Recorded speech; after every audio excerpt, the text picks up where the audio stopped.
Hi, welcome to Educator. This is Teacher Jeff. I'm an educator and an engineer by profession. And today we will discuss Chapter 2. And Chapter 2 is all about markets and government in modern economy. Now, in today's lesson, there are five key areas that I'm going to be discussing today. First, we have the market system. Second, we have the elements of economics. Third, we have production. Fourth, we have the economic system. And finally, we have economic goals.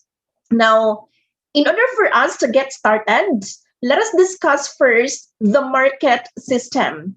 Now, the forces of supply and demand need a mechanism that will facilitate exchanges between them.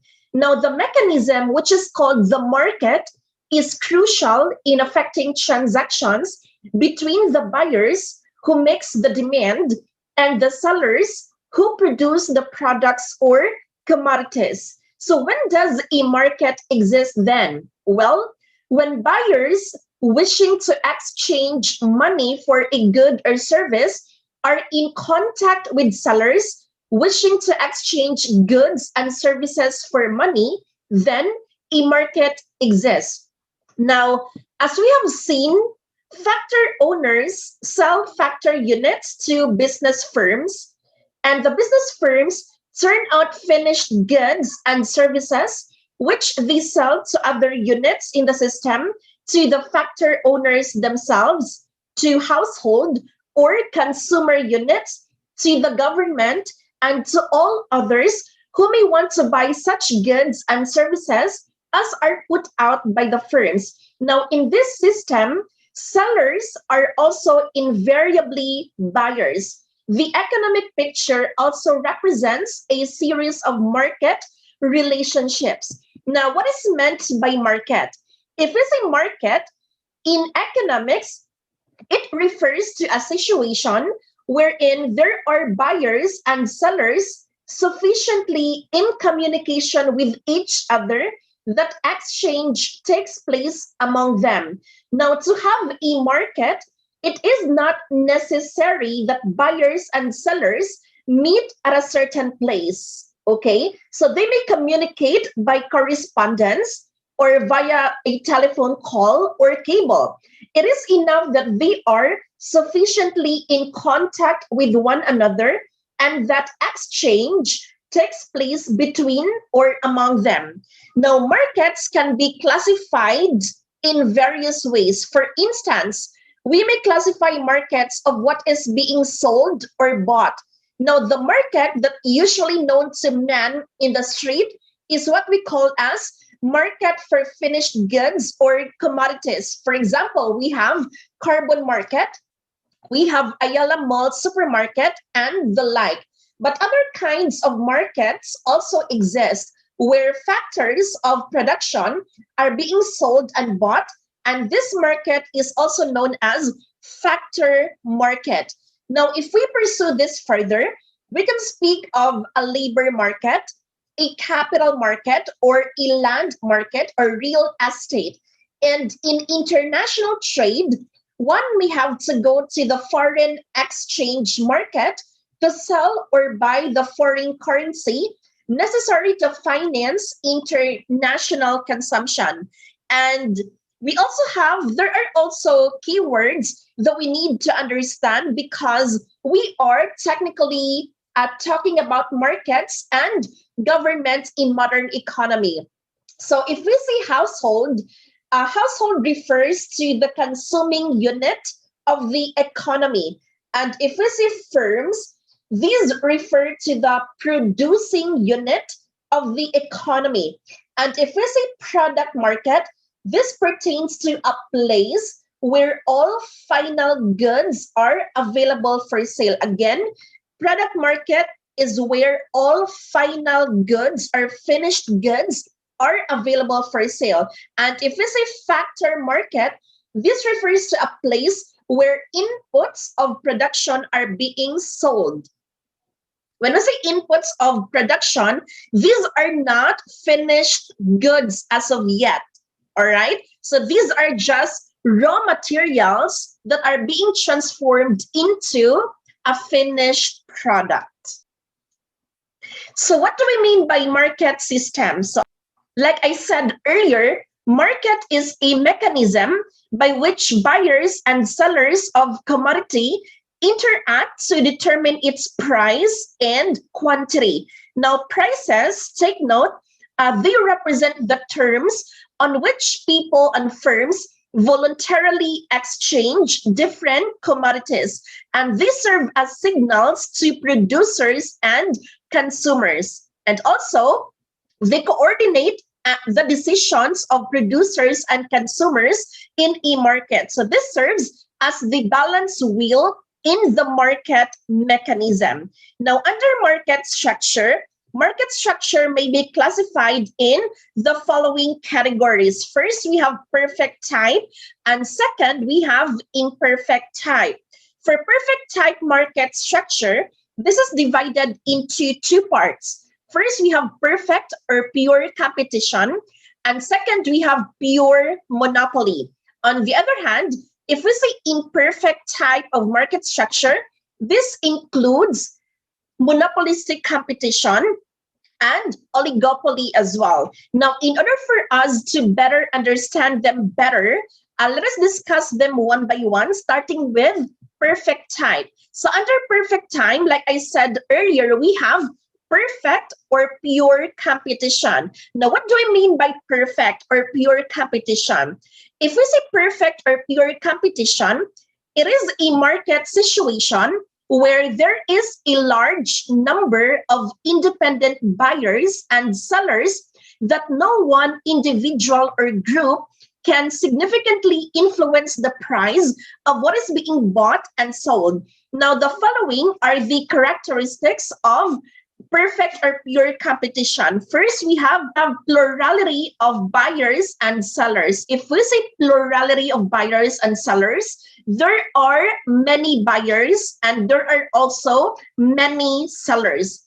And second characteristic, we have homogeneity of the products. If we say homogeneous, meaning to say sameness. So the products that we offer in the market are of the same characteristics, attributes, and so on and so forth.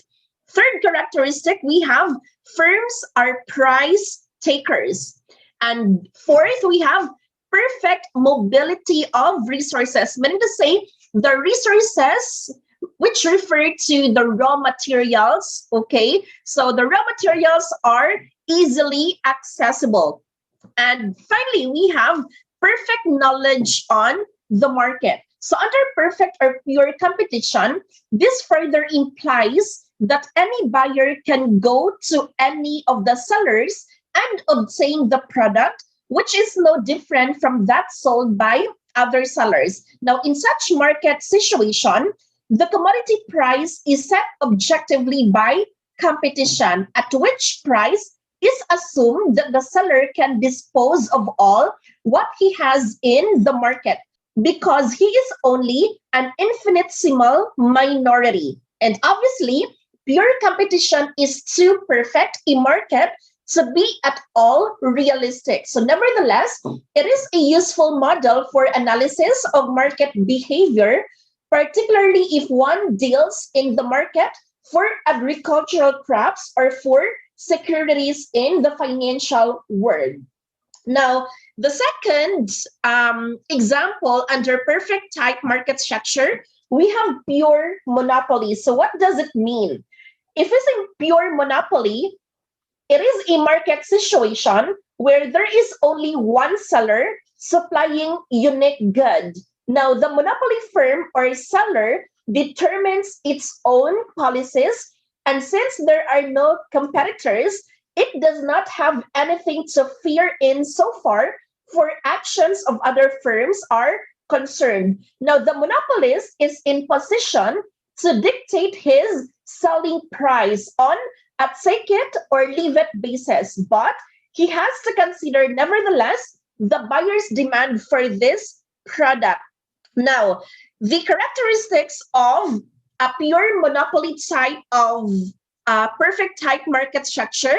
First, we have single firm. Like I said earlier, there is only one seller. And second, product has no close substitute, because since there is only seller, there is no competition. And since there is no competition, there are no other companies offering the same product. So that is why product has no close substitute. Third, we have entry is blocked. So meaning to say, the new entrants can easily enter the market because the entry is being blocked. And fourth, we have firms are price makers. Since they are the only ones operating, let's say, in a certain area and there's no competition, they have the right, they have the prerogative to set the price themselves.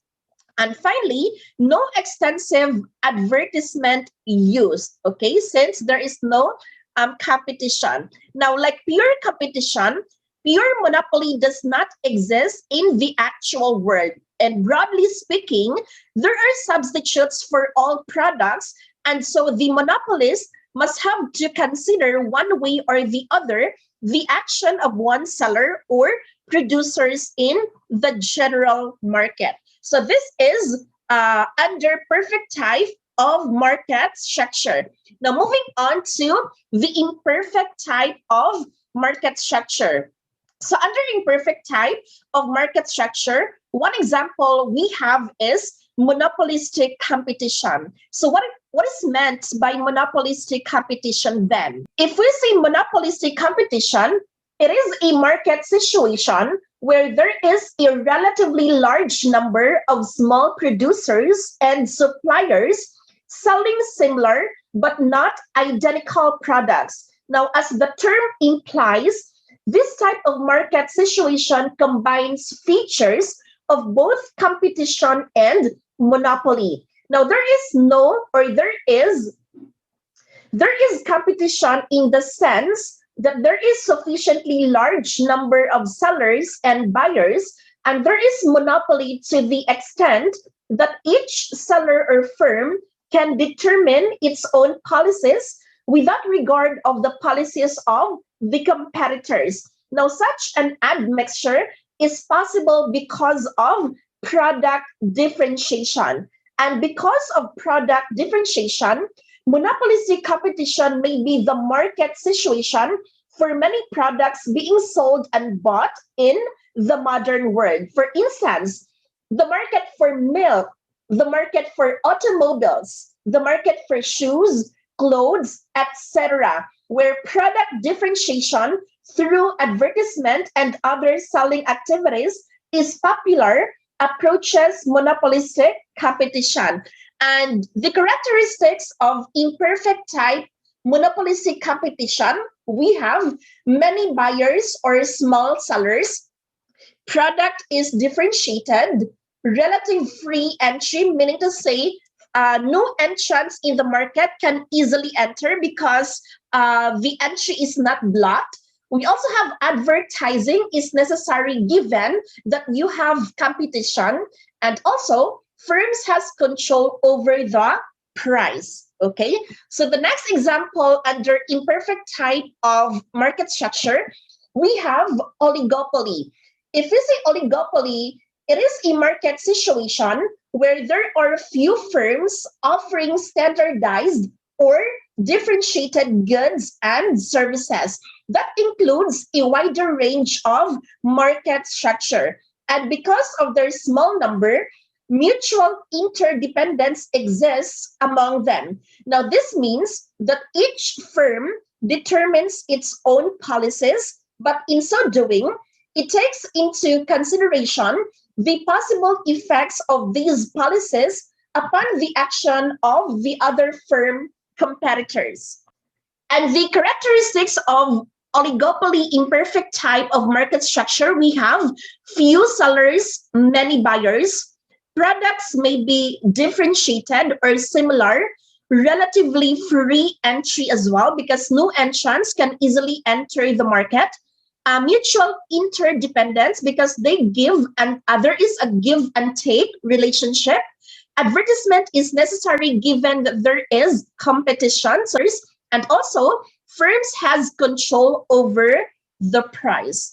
And take note that we also have output and price under pure or perfect competition. Now, under pure and perfect competition, if we say price here, cannot be influenced by any seller or buyer for the reason that the quantity held by any individual seller is only a small fraction of the total quantity produced. Changing his price will not be a cause for retaliation from competitors. And for the price and output determination under monopoly, for the output, the monopolist's demand curve is also the industry's demand curve. And for the price, when the monopolist increases his prices, the quantity he disposes will be reduced.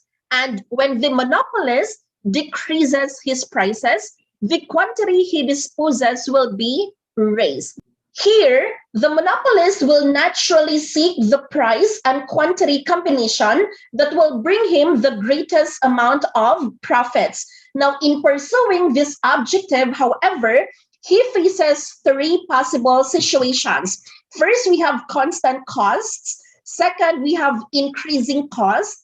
And finally, we have decreasing costs. Now, the constant cost behavior indicate that the per unit cost of the monopolist remains unchanged, even if the quantity sold is increased or decreased. And under price and output determination, under oligopoly, now, in setting the price of his products, the oligopolist is faced with the following situation. First, if he cuts his price, competitors will retaliate and he will not gain anything but short-term profits from his initial move. His long-run profits and that of his competitors will be reduced. And second, if he raises his price, his customers will move to his competitors. So his sales volume and consequently his sales revenue will decline. And the price determination under monopolistic competition, the firm in a monopolistic competition strives to differentiate its products from that of its competitors. If it is successful in maintaining a sizable group of loyal customers, then it will attempt to maximize profits, observing the law of supply and demand. All right? So this ends our discussion on the types of market structure. And the next key area that we're going to be discussing right now, that would be the elements of economics. And take note that there are two essential elements of economics. First, we have goods, which are also known as products. And second, we have services. Now, take note that goods are anything that yield satisfaction to someone. It is anything used to satisfy a person's wants and desire. Now, classification of goods are according to form. We also have according to use, according to availability, and according to importance. Now, the goods that are classified according to form, there are two types. First, we have tangible goods, and second, we have intangible goods. For tangible goods, these are goods in the form of material goods or commodities, okay?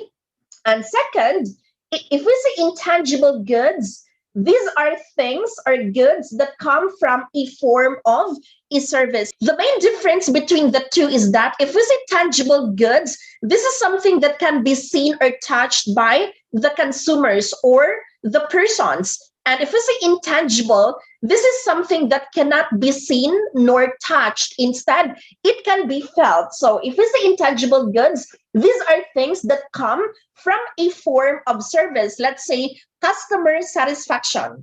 Okay, so that's one example of intangible goods. And also, goods classified according to use is divided into two parts. First, we have consumer goods, and second, we have capital goods. For consumer goods, it is a good that yields satisfaction directly to consumers. And if we say capital goods, these are goods used in the production of other goods. And take note, your consumer goods are divided into two.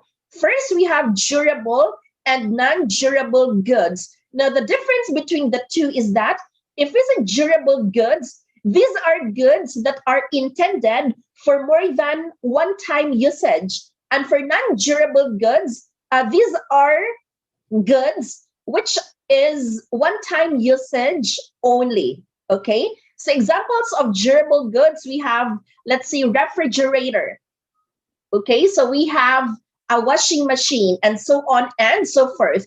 For non-durable goods, since this is only a one-time usage, one example for that would be a rice, we have sugar, and so on and so forth.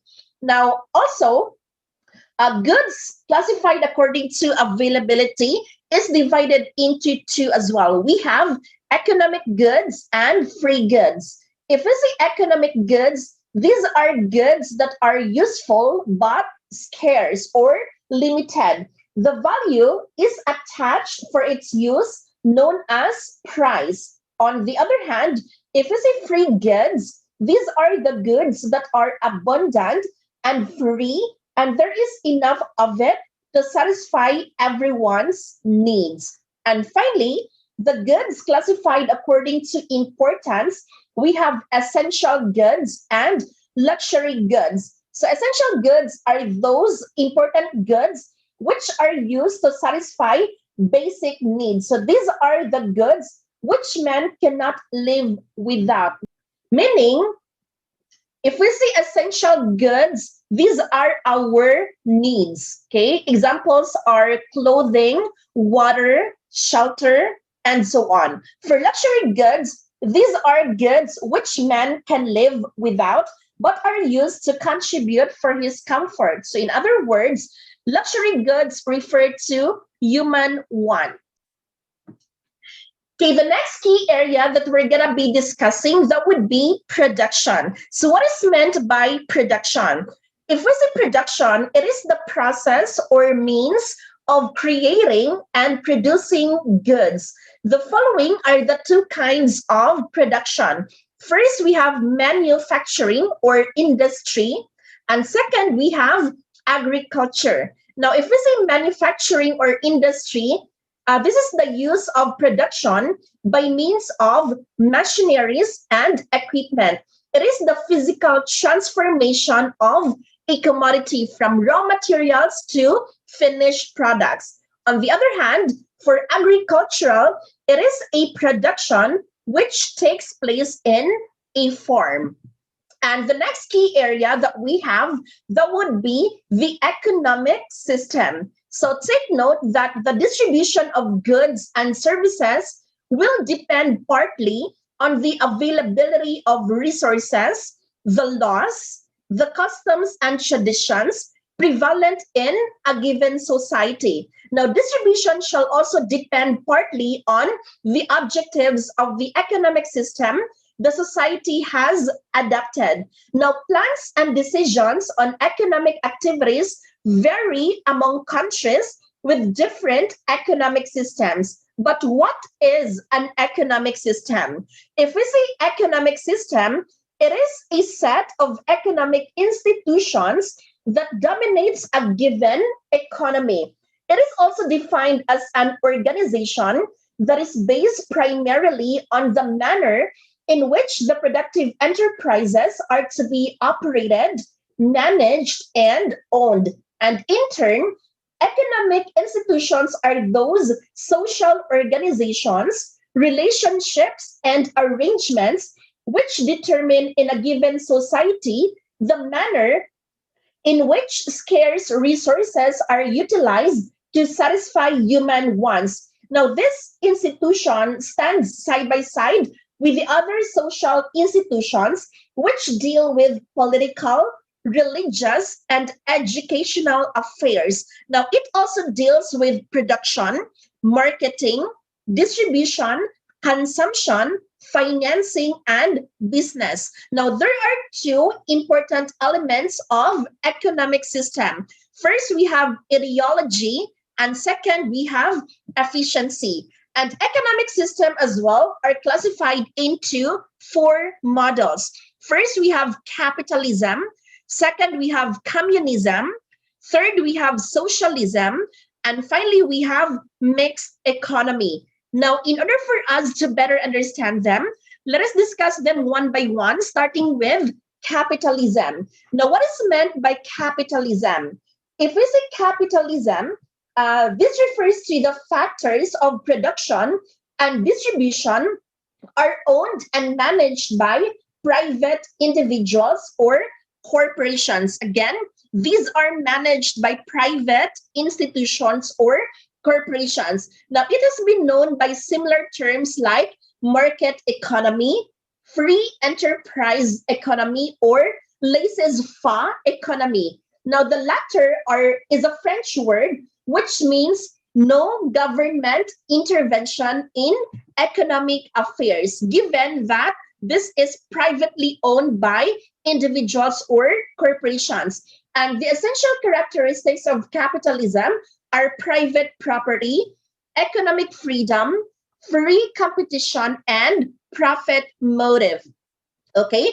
On the other hand, we have communism. And if we say communism, this is exactly the opposite of capitalism because the factors of production and distribution are owned and managed by the state or the government.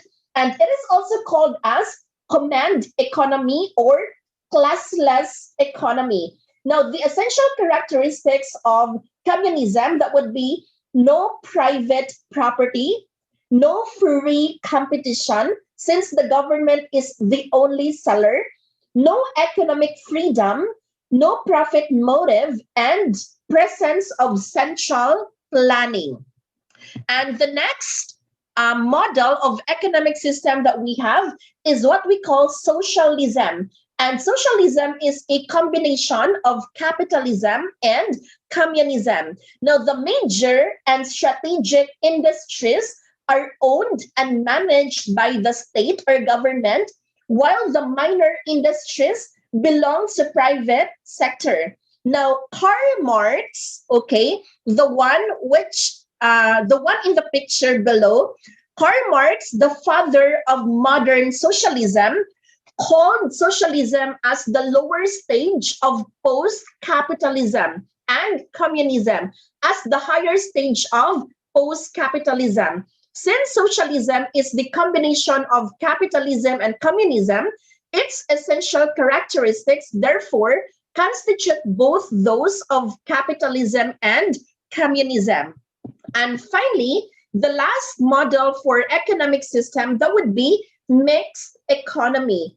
And if we say mixed economy, it is one that has elements from more than one economic system. So it contains both private and state enterprises, as no country practice communism, socialism, or capitalism in pure form, then mixed economies become a reality. So the practice is actually an attempt to make use of the best features of an economic system and mix these with that of another system. So this came about as a result of the failure of an adapted system to produce the required results.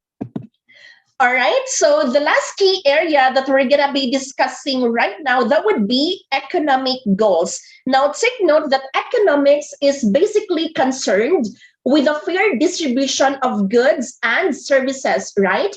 And the efficient use of available scarce resources as well. Now, the reason is to obtain both optimum and maximum benefits for the satisfaction of all the members of the society. So such fundamental role of economics has been the focus towards the attainment of the following objectives. First, we have abundance. Second, we have economic growth. Next, we have full employment, followed by price level stability. and economic security as well. Next, we have economic efficiency, followed by justice and equity, economic freedoms, and finally, we have balance and trade. Now, if we say abundance, this refers to goods and services that individual members of society have received. Okay. And if we say economic growth, the growth of the economy is tangible and it is measurable in terms of the number of buildings, the number of houses, maybe, number of schools, cars, hospitals, factories, or even machines made in a given year. So a higher standard of living. So that's the best definition of an economic growth. And if we say full employment, this means suitable jobs must be available for all willing and able to work. Meaning to say, if you resigned from your own, if you resigned from your previous position and you apply for another job, that means to say that there should always be available hirings or positions where you can apply. Okay, so there should be suitable jobs for you. And next we have price level stability. Now this refers to the absence of inflation and unemployment. So if we say inflation, this is actually the rise and fall of the prices of the goods and services. Okay, so if we say unemployment, this is where people cannot find jobs or there are no suitable available jobs for them. So if we say price level stability, this refers to the absence of inflation and unemployment. It also pertains to the avoidance of inflationary and deflationary tendencies in the general price level. On the other hand, we have economic security.